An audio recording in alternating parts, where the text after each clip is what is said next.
Olá, mais um episódio jurídico da série Davi e Golias. E nesse episódio nós tratamos da evolução da culpabilidade. O que está em jogo é como a culpabilidade atingiu seu atual estágio. Atualmente, nós temos na culpabilidade 3 elementos ou requisitos: a imputabilidade, a potencial consciência da ilicitude e a exigibilidade de conduta diversa. Mas nem sempre foi assim.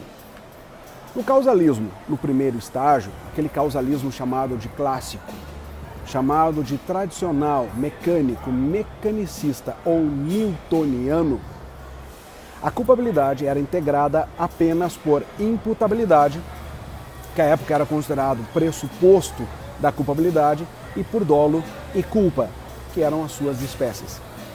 O dolo era composto por 2 elementos ou requisitos.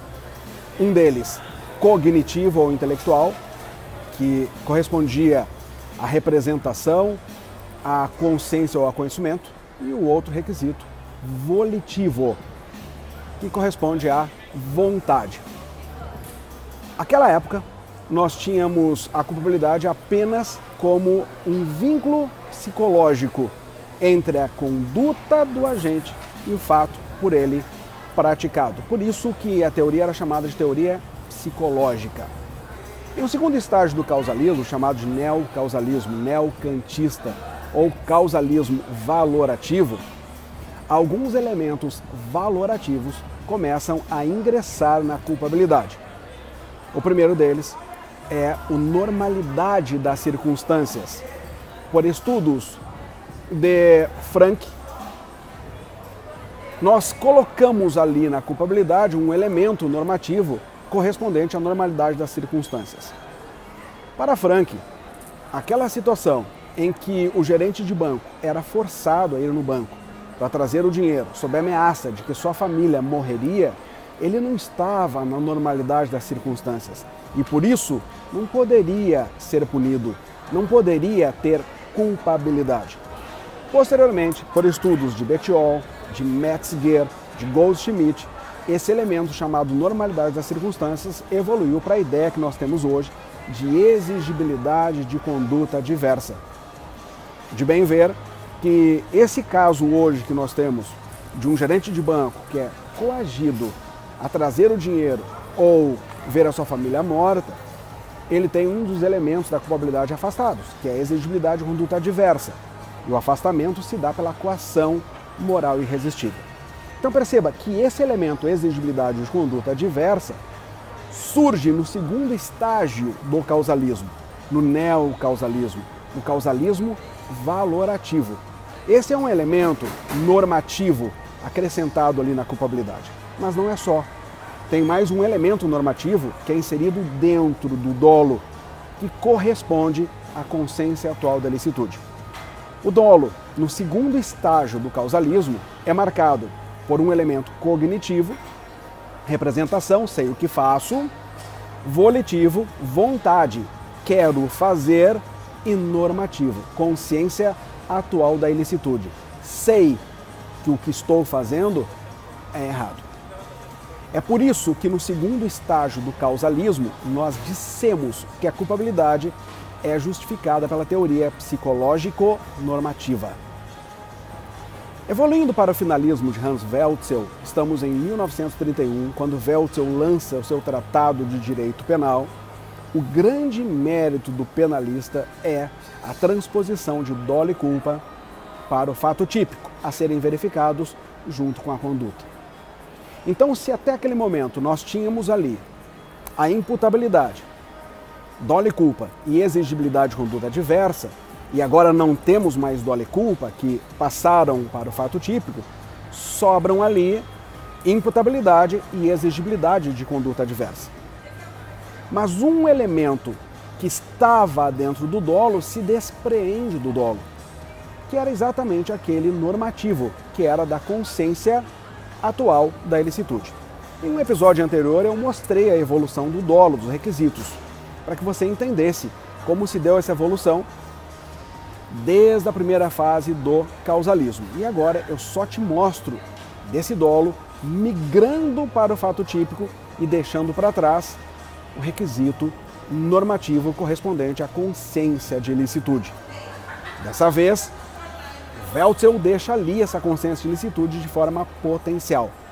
Então, a culpabilidade de Welzl é composta por imputabilidade, potencial consciência da ilicitude e exigibilidade de conduta adversa. Como você observa, só tem aqui elementos normativos. E por isso que nós vamos ter a teoria normativa pura, justificando a culpabilidade.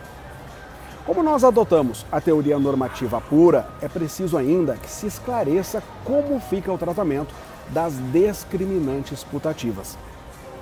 Ou seja, das excludentes de ilicitude putativas imaginárias, a exemplo da legítima defesa putativa, do estado de necessidade putativo, do exercício regular de direito putativo e do estrito cumprimento do dever legal putativo.